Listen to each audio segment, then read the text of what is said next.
और 3 जुलाई से भजनलाल सरकार का बजट सत्र शुरू होगा। 10 जुलाई को भजनलाल सरकार अपना पहला पूर्ण बजट पेश करेगी। आपको बता दें कि ये राजस्थान के 16वीं विधानसभा का दूसरा सत्र होगा।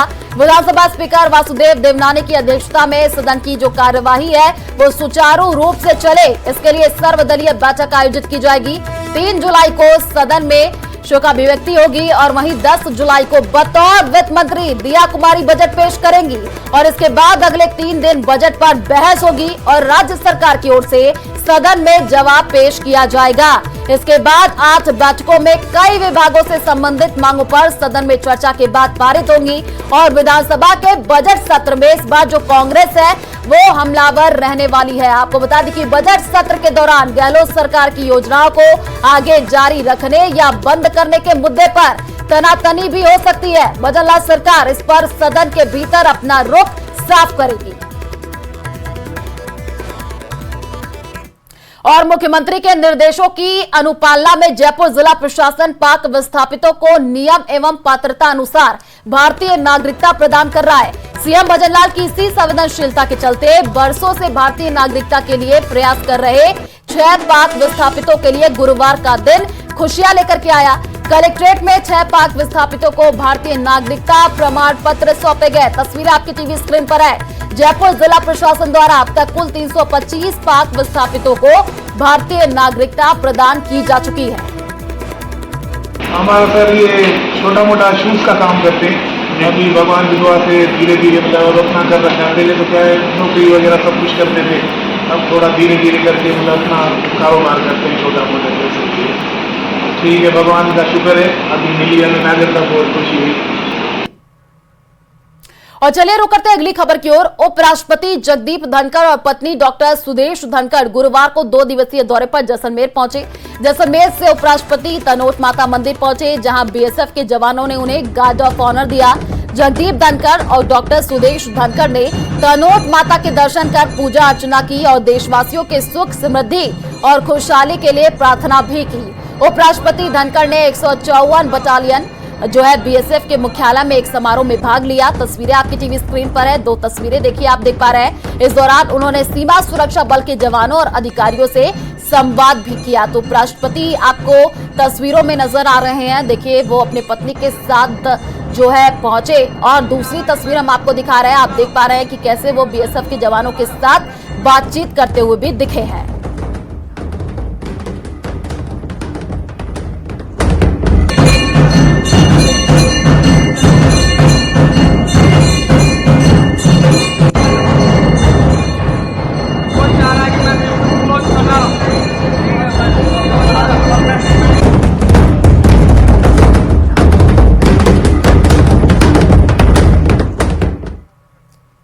और प्रदेश में सभी नगर निकायों में जल्द ही चुनाव होने वाले हैं, लेकिन उससे पहले स्वायत्त शासन विभाग नगर निकायों का रिव्यू कर शहरी सरकार के पिछले वर्षों में हुए टुकड़ों का एकीकरण करेगा।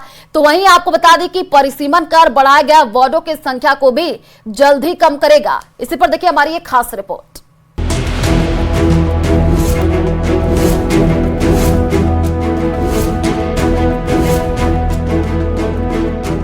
प्रदेश में जयपुर, जोधपुर और कोटा शहर में 2-2 नगर निगमों को फिर से एक करने की कवायद शुरू हो गई है। तो वहीं स्वायत्त शासन विभाग नए सिरे से निकायों का परिसीमन कराने पर भी विचार कर रही है। राजस्थान में आगामी समय में होने वाले निकाय चुनाव से पहले बड़ा फेरबदल देखने को मिल सकता है। स्वायत्त शासन विभाग निकाय चुनाव से पहले एक बार फिर से परिसीमन करवाने के ऊपर विचार कर रहा है। आगामी आने वाले समय के अंदर बताया जा रहा है कि जो परिसीमन है इस आधार के ऊपर होगा कि जो क्षेत्रीय जो जनगणना है उस बात का खास ख्याल रखा जाएगा। वर्तमान में राजधानी जयपुर की बात करें तो जयपुर में 2 निगम हैं। ऐसा कहा जा रहा है कि 2 नगर निगम होने से राज्य सरकार पर वित्तीय भार बढ़ गया है। मुख्य कार्यकारी अधिकारी से लेकर क्लर्क तक के पद बढ़ गए हैं, जबकि वर्षों से भर्ती न होने के चलते कार्मिकों की कमी झेलनी पड़ रही है। राजस्थान नगर पालिका अधिनियम 3 के तहत राज्य सरकार को नगर पालिकाओं का परिसीमन करने का अधिकार मिला हुआ है। इसके तहत नई नगर पालिका का गठन, विभाजन एवं पुनर्गठन किया जा सकता है। कांग्रेस ने साल 2019 में 2011 की जनसंख्या के आधार पर वार्डों का परिसीमन किया था। कहा जा रहा है कि उस समय बड़े वार्डों और अनमेड एरिया को ध्यान में रखकर प्लानिंग की गई थी। अब जनसंख्या और बढ़ चुकी है, ऐसे में पुनर्गठन के साथ निगम का पुनः सीमांकन भी किया जाना जरूरी है। नया नगर निगम बनाने का, नगर निगम के विभाजन करने का या नगर निगम का पुनर्गठन करने का, ये सारी पावर गवर्नमेंट के पास है। और उसी पावर के तहत पिछली सरकार ने 3 जो जगह जयपुर, जोधपुर, कोटा में 2-2 निगम बनाए थे और अभी वो कार्यरत है। अब बीजेपी सरकार के टाइम में पूर्व में भी निगम एक ही था इन तीनों शहरों में। तो ये राजनीतिक इनका परिदृश्य है कि उसके हिसाब से क्या निर्णय लेते हैं, तो एक्ट के हिसाब से, लेकिन कोई बाधा नहीं है। राज्य सरकार चाहे तो वापस दोनों जगह पे एक ही नगर निगम बना। स्वायत्त शासन विभाग निकाय चुनावों से पहले प्रदेश के सभी निकायों का नए सिरे से परिसीमन करवाता है, तो कई पंचायतों का विलय होकर वो स्थानीय निकायों में शामिल हो जाएगी, जिससे निकायों का दायरा बढ़ने के साथ साथ ही शहरी योजनाओं का लाभ भी मिल सकेगा। वहीं जयपुर, जोधपुर और कोटा नगर निगम जो 2-2 बनाए गए हैं, उन्हें एक बार फिर से पुनर्गठन कर एक नगर निगम बनाने के ऊपर विचार किया जा रहा है। न्यूज़ 18 राजस्थान के लिए सहयोगी शेर सिंह के साथ रोशन शर्मा की रिपोर्ट। और बीकानेर से बड़ी खबर सामने आ रही है। पिकअप और कार में भिड़ंत हुई है, 2 युवकों की मौत और एक की घायल होने की सूचना मिली है। श्री गंगानगर हाईवे पर यह हादसा हुआ है। बिचवाल थाना पुलिस जो है अब मृतकों का पोस्टमार्टम करवा रही है। परिजनों को पुलिस ने सूचना दे दी है। तो इस वक्त की सबसे बड़ी जानकारी आपको दे रहे हैं। आपको बता दें कि रफ्तार का कहर जो है वो बीकानेर में देखने को मिला है। पिकअप और कार में जोरदार भिड़ंत हुई है, 2 युवकों की मौत हुई है, एक की जो हालत है गंभीर बताई जा रही है, वो घायल बताया जा रहा है। श्री गंगानगर हाईवे पर यह हादसा हुआ है। बिचवाल थाना पुलिस जो है मृतकों का पोस्टमार्टम करवा रही है। परिजनों को पुलिस ने सूचना दे दी है।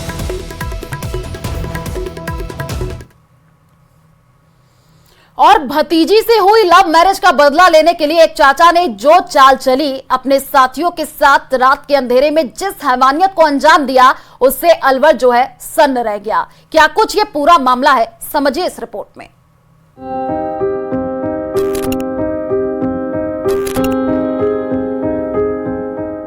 आधी रात को मची चीख पुकार,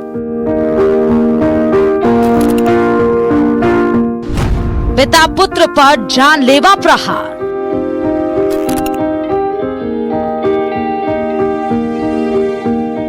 नहीं, इधर उधर लोगों से ही कहते थे, हमारे मुंह पे नहीं कहते थे। लोग बातों से ही कहते थे हम ऐसे करेंगे, इसको काट देंगे, लड़के को, लड़की को मार देंगे। वैसे तो सुहाग उजड़ जाने से ही औरत की जिंदगी आधी अधूरी हो जाती है, लेकिन अपनी औलाद के लिए औरत खुद को समेटकर खड़ी हो जाती है। पर उस महिला के दुख का क्या, जिसका सुहाग और बेटा दोनों उजाड़ दिए जाएं, दोनों मार दिए जाएं। इसलिए जब भी जसवंत सुनती कि उसके दुश्मन उसके पति सूरज और बेटे रॉबिन को मारने की बात कह रहे हैं, वो अपने दिल को ये तसल्ली देकर समझा लेती कि गुस्से में बोली गई बात को सच साबित करने के लिए कोई भला क्यों उसके पति और बेटे की जान लेगा। लेकिन बुधवार रात जो हुआ, उसका सदमा वो जीवन भर नहीं भूलेगी। मामला अलवर सदर थाना क्षेत्र के करौली गांव का है। ठिकाने से जा रहे थे, उन्होंने अपने घर के पास ही मारा है। ये दोनों ही थे बाप बेटे, और बस उन्होंने पीछे से वार किया है मोटरसाइकिल से। ये फिर बेहोश गिर गए। लड़की को लेके गया था, उसके बाद में भी कोई डराई या धमकाई, कोई गाली गलौज किस तरह कोई ऐसी बात? कोई नहीं मिला। फिर मृतक सूरज की पत्नी जसवंत कौर ने पुलिस में रिपोर्ट दर्ज कराई कि उसके छोटे बेटे शुभम ने 2 महीने पहले गांव की ही एक लड़की के साथ घर से भागकर लव मैरिज की थी। इसके बाद से परिवार को जान से मारने की धमकियां मिल रही थी। धमकी की वजह से स्नेहा और शुभम अभी तक गांव नहीं लौटे। बुधवार रात पिता पुत्र दोनों घर लौट रहे थे, तभी लड़की के परिजनों ने उन दोनों पर हमला कर दिया। हमलावर तब तक बाप बेटे पर प्रहार करते रहे जब तक उन्हें यकीन नहीं हो गया कि वो दोनों अब इस दुनिया में नहीं हैं। वैसे पुलिस इसे शुरुआती तौर पर ऑनर किलिंग का मामला मानने से इनकार कर रही है। रॉबिन सूरज पिता हैं और रॉबिन उनके पुत्र हैं। ये जो है रहने वाले हैं ककराली गांव के, और रात्रि में इनके पड़ोस में रहने वाले दयाल और उसके कुछ परिजनों से झगड़ा हुआ और उस मामूली कहासुनी में ही जो है मारपीट हुई और लाठी से शायद उनके सर पर चोट आई, जिस वजह से उनको जब अस्पताल ले जाया गया तो उनकी मृत्यु हो गई। उनके सन इन लॉ की रिपोर्ट पर पुलिस द्वारा प्रकरण दर्ज किया गया है। पुलिस ने आईपीसी की अलग अलग धाराओं में केस दर्ज कर जांच शुरू कर दी। पुलिस ने इस मामले में मुख्य आरोपी दयाल के साथ उसके 2 और साथियों को गिरफ्तार किया है, लेकिन दोहरे हत्याकांड ने अलवर को दहला के रख दिया है। न्यूज़ 18 राजस्थान के लिए अलवर से राजेंद्र शर्मा की रिपोर्ट। और उदयपुर से बड़ी खबर सामने आ रही है। सांसद मन्नालाल रावत को धमकी देने वाला गिरफ्तार हुआ है। कूनी भगोरा को उदयपुर पुलिस को गिरफ्तार किया है। आपको बता दें कि कुछ देर में आरोपी को कोर्ट में पेश किया जाएगा। सांसद मन्नालाल रावत को सोशल मीडिया पर जान से मारने की धमकी दी गई थी और इस पूरे मामले में एक अपडेट जो आ रही है वो आपको बता दें कि सांसद मन्नालाल रावत को धमकी देने वाला जो है वो गिरफ्तार हो गया है। कूनी भगोरा को उदयपुर पुलिस ने गिरफ्तार किया है और कुछ ही देर में आरोपी को कोर्ट में पेश किया जाएगा। सांसद मन्नालाल रावत को सोशल मीडिया पर जान से मारने की इसने धमकी दी थी। आपको बता दें कि पुलिस ने जो है इस पूरे मामले में कार्रवाई की, एक्शन लिया, जांच पड़ताल की, तो अब जो है कूनी भगोरा को उदयपुर पुलिस ने गिरफ्तार कर लिया है। और इसी खबर पर ज्यादा जानकारी के लिए संवाददाता कपिल हमारे साथ फोन लाइन पर जुड़ चुके हैं। कपिल, जिसने मन्नालाल को धमकी दिया उसकी गिरफ्तारी हो गई है, क्या कुछ जानकारी है और थोड़ी ही देर में पेश भी किया जाएगा कोर्ट के सामने? बिल्कुल, देखिए, जो मन्नालाल रावत को सोशल मीडिया एक यूट्यूब लिंक पर धमकी देने का मामला सामने आया था, उसके बाद में पूरे महकमे ने इस मामले को गंभीरता से लिया और अब इसमें जो मुख्य आरोपी जो था धमकी देने वाला कूनी भगोरा, उसे उदयपुर पुलिस ने गिरफ्तार कर लिया है। फिलहाल कुछ ही देर में जो कागजी कार्रवाई है वो पूरी करके कूनी भगोरा को पेश करने के लिए कोर्ट लाने की तैयारी पुलिस कर रही है। जो प्राथमिक जानकारी मिली थी उसके अनुसार ये कूनी भगोरा भारतीय आदिवासी पार्टी की विचारधारा से जुड़ा हुआ सामने आ रहा था और उसी के चलते धमकी देने की बात भी सामने आई थी, क्योंकि पिछले कुछ समय से लगातार बीजेपी के जो नेता हैं उन्हें आदिवासी पार्टी के कार्यकर्ता टारगेट कर रहे हैं सोशल मीडिया पर। तो अब जब इसे गिरफ्तार किया गया है, जो पूछताछ की गई है उसकी रिपोर्ट के आधार पर पता चल पाएगा कि धमकी देने के पीछे क्या क्या कारण थे, इसकी कौन सी विचारधारा थी और किस इशू को लेकर ये जो सांसद मन्नालाल रावत है उससे नाराज था। ठीक है कपिल, आप नजर बना करके रखिए, आगे भी आपसे अपडेट लेंगे। फिलहाल शुक्रिया तमाम जानकारी साझा करने के लिए। और चलिए फिलहाल इस बुलेटिन में इतना ही, आगे आपको दिखाएंगे मारो राजस्थान। नमस्कार।